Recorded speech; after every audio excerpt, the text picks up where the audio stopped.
Luz do Saber, há 25 anos vivendo e aprendendo. Essa é a Cocalc, uma empresa da gente. Super pra você, o supermercado da sua família. Relite Veículos, acelerando o seu sonho. BrisaNet, levando o mundo até você. Aniversário Mateus, um show de economia pra você. Odontoarte, planos odontológicos. Unimed Ceará, cuidar bem é cuidar do nosso interior. Lojas Eletromóveis em Quixeramobim, Senador Pompeu. O barato é só aqui.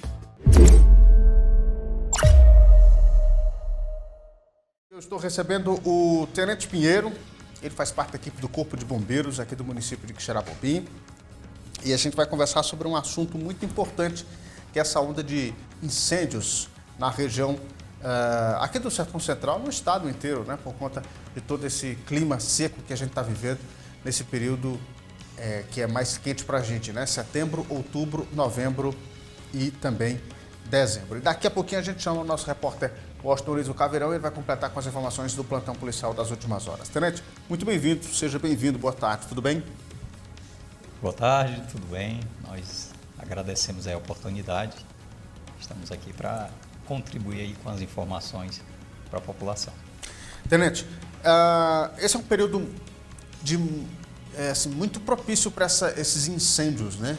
Porque nós temos muito seco e parece estranho, mas fogo gosta de vento, né?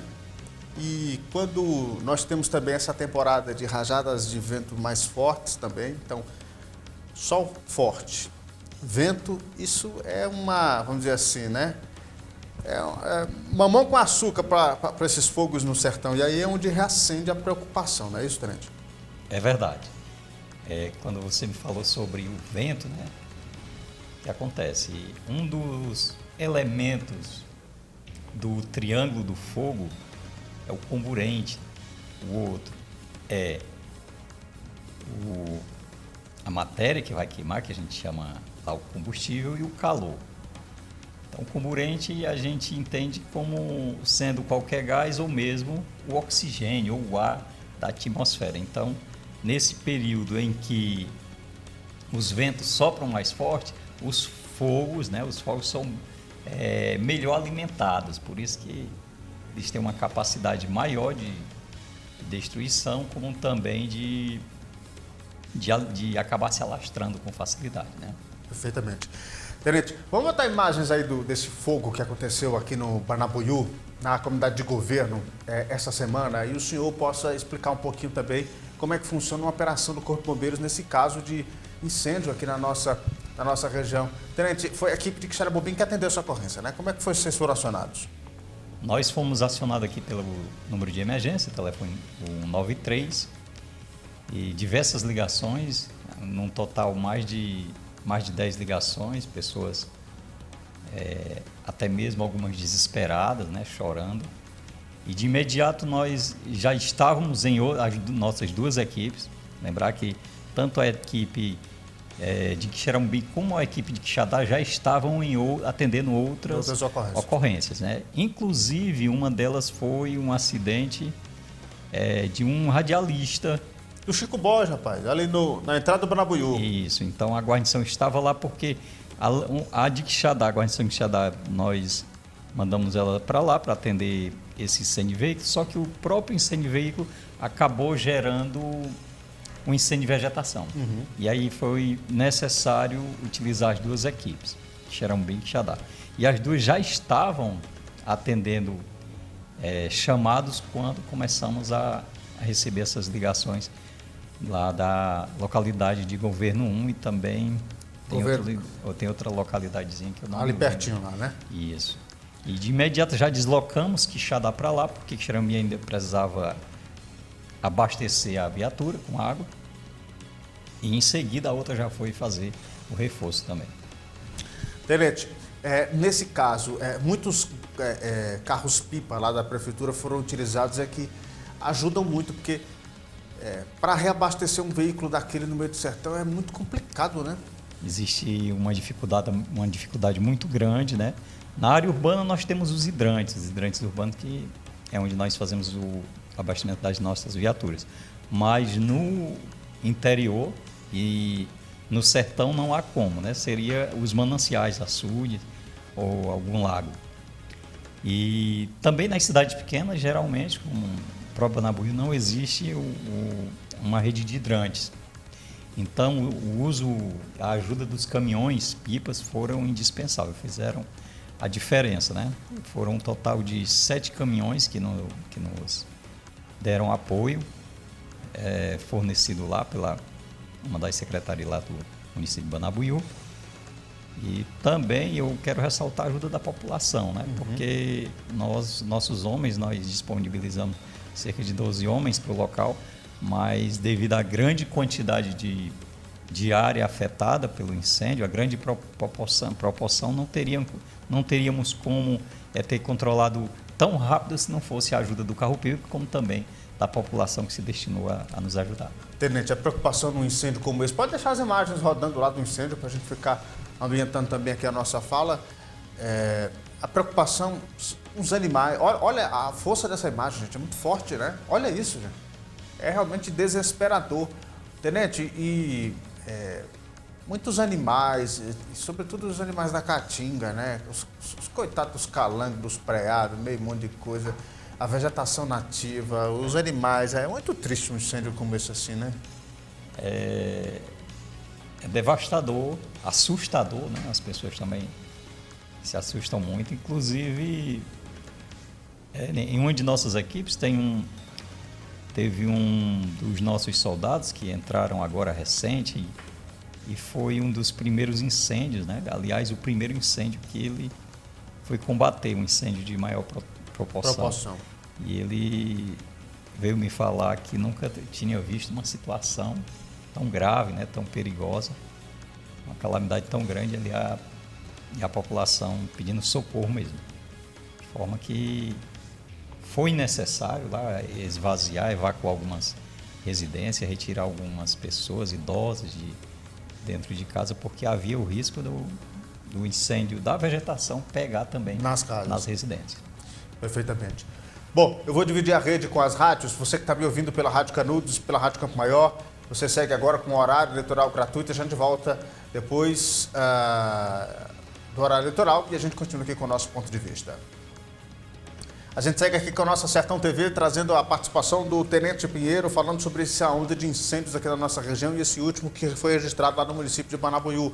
Ô, Tenente, explica pra gente, essa fumaça se sendo inalada, ela é muito tóxica e pode trazer prejuízos à saúde. Nesse caso, acontecendo um incêndio como desse na minha comunidade, o que eu devo fazer? Qual a orientação que o senhor passa para quem está nos ouvindo agora? Bom, a orientação é sempre a gente sempre utiliza uma estratégia de sempre deixar o vento batendo nas nossas costas.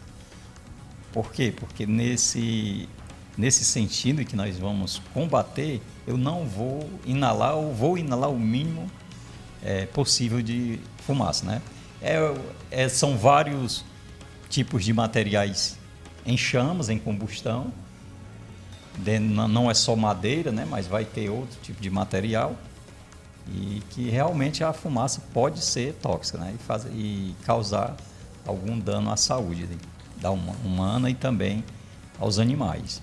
Então, um incêndio como esse, estando próximo à minha comunidade, perto da minha casa, a melhor coisa é se afastar e chamar a equipe dos bombeiros, né? Se afastar. Olha, uma coisa interessante. Quando nós vamos combater o incêndio florestal e existe um risco de repente, a equipe ser cercada, rodeada pelo fogo, nós se abrigamos na área que já foi queimada. Nós corremos para onde a área que já foi queimada, que não tem risco algum. E algumas pessoas, às vezes, não têm conhecimento e correm para a área que não está queimada. E aí tem um risco, porque aquela área que ainda não pegou fogo, ela vai pegar com certeza. Então, ideal é se distanciar e, como eu digo, sempre caminhar com o vento, sabendo que o vento está ali. A gente caminha contra o vento para saber que eu não vou inalar a fumaça e não ter... Porque o fogo, ele não tem tanta força contra o vento. A maior força dele é a favor do vento, né? Então, o vento sopra forte e é muito rápido a propagação, muito rápido. Nós temos casos de acidentes com bombeiros aqui mesmo em Canidé. E aqui mesmo na nossa cidade quase que já acontecia também do fogo pegar a guarnição e também a própria viatura. Então tem que ter realmente muito cuidado. Tenente, incêndios como esse no sertão podem ser provocados por situações mínimas, né? Às vezes é um fogo no lixo, é uma curtida, um cigarro, sei lá, o cara vai fazer um acerozinho, aí não faz o acero bem feito, o fogo acaba passando. Vai queimar uma broca, vai queimar um não sei o quê. É danado para uma coisa pequena acabar numa desgraça dessa grande, uma né? catástrofe até. É verdade. O que acontece? Nós também gostaríamos de deixar claro para a população que a prática da queimada, a pessoa que pratica a queimada, ela tem que pedir autorização à Secretaria de Meio Ambiente ou da Agricultura. Eu não posso queimar do jeito que eu quiser, não. Não pode não, né? Tem que ter pelo menos um mínimo de conhecimento e outra, ela pode ser enquadrada na lei de crime ambiental também. Se houver morte de animais, pessoas, destruição da fauna e da flora, a pessoa pode ser enquadrada na lei de crimes ambientais. Geralmente as pessoas não vão queimar, vão fazer algum tipo de queimada, que deveria ser queimada controlada, e ela não atenta para os fatores de risco, né? Que é a alta temperatura, vento forte e a quantidade de material que ela vai queimar. Então, a pessoa que vai fazer o tipo de queimada, ela tem que atentar para essa situação. Temperatura, o horário que ela vai fazer a queimada, a quantidade de material que vai ser queimada, o tamanho da área que vai ser queimada. Observar também se o vento sopra forte, se não é indicado, hipótese alguma, se o vento está soprando forte. Como também no horário que normalmente as pessoas fazem isso, no horário de meio-dia em diante, que é o horário mais quente, né? São horários que não é recomendado para fazer aí a queima. Outra questão, outro cuidado, aliás, a questão com os aceros. Tem que fazer um acero grande, né? No mínimo 3 metros. E às vezes o camponês ele não se atenta a isso, não se atenta, né? Então, o que a gente orienta para a população, para os agricultores que vão limpar suas terras, é observar o horário. O necessário é que a queima seja feita num horário frio, na madrugada, 3 horas, 4 horas da manhã, horário mais frio. Seja feito um acero adequado e a queima ela não seja completa. Por exemplo, eles normalmente limpam o terreno e fazem vários amontoadozinhos ali dos arbustos que eles arrancaram do terreno. E às vezes eles vão e tocam fogo em todos de uma vez só. Então aumenta. Agora vamos imaginar a temperatura do fogo somada à temperatura do sol e somada aos ventos. Isso, né? É uma mistura perfeita para a desgraça acontecer. Para acontecer uma catástrofe até. É verdade. É uma situação realmente muito delicada e que precisa ter muita atenção. Tenente, desses últimos dias para cá, vocês têm atendido muito dessas ocorrências aqui na região, não? A nossa região, graças a Deus, também é um trabalho de conscientização, de orientação que o Corpo de Bombeiros faz às pessoas que nos procuram, aos donos, fazendeiros, donos de terra, de propriedades. A gente passa algumas orientações e a nossa região é uma das menores. Na atualidade, até agora, é um dos menores índices de incêndio florestal. Graças a Deus é um dos menores índices. Mas a gente espera, né, já é esperado que entre esse mês de setembro, outubro e novembro, setembro já está terminando, mas está começando, né? É o período de maior intensidade, né? Isso, é o período de maior intensidade. Mas a gente pede aí um pouco mais de atenção da população, das pessoas, conscientização e os cuidados necessários, porque às vezes, como foi o caso do Banabuiú, foi justamente o cidadão foi limpar seu terreno, não deu atenção, a devida atenção a esses fatores de risco, né? Foi por volta de, pelo menos foi o que ficamos sabendo, as informações, que o incêndio começou lá por volta das 15 horas. Fomos acionados aqui pelo menos 1 hora depois que começou, ou seja, quando o incêndio já estava fora de controle. E aí esse cidadão foi limpar o terreno e perdeu o controle. Isso é comum acontecer. Então a população deve ficar atenta, né? As pessoas fazem uso aí da queimada. Ressalto mais uma vez, o interessante é obter a autorização dos órgãos de fiscalização aqui, que no caso aqui seria a Secretaria de Agricultura ou de Meio Ambiente. Perfeitamente. Por isso, gente, muito cuidado na hora de você for fazer esse fogo, se for fazer, pelo amor de Deus, tenha um cuidado. E a gente tem que estar atento a tudo isso para que a gente evite prejuízos maiores e danos, inclusive, à vida, né, Tenente? Então, é preciso ter muito cuidado e o alerta fica, mais uma vez, redobrado, né? Com certeza. Uma vez que o fogo perdeu o controle,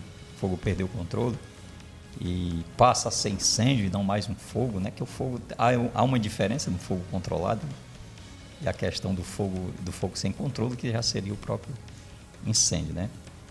E uma vez que esse incêndio se inicia, não há como ser calculado o prejuízo. Não há como ser calculado, ainda que o nosso principal, a nossa principal preocupação seja com as vidas das pessoas e também dos animais, mas é muito rápido, a propagação do incêndio florestal é muito rápida e às vezes não dá tempo de, às vezes, tirar um animal que está preso em uma certa roça, né? Exatamente. Não tem como tirar. E sem falar daquele prejuízo da fauna e da flora, dos animais, da própria vegetação, né?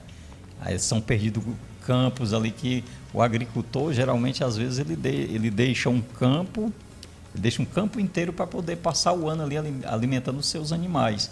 E um fogo desse aí que não foi ele que colocou, foi outra pessoa que colocou, vem lá e consome tudo isso.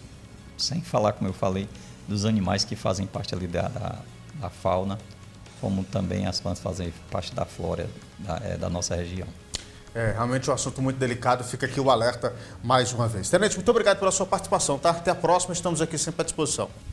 Nós agradecemos e queremos dizer que o Corpo de Bombeiros está de portas abertas. Nós temos o telefone 193 para qualquer informação, telefone de emergência, como também o 3441-1350, que a gente também pode estar orientando as pessoas que assim desejarem. E o Corpo de Bombeiros está ali, estamos aqui para atender aí as necessidades da população.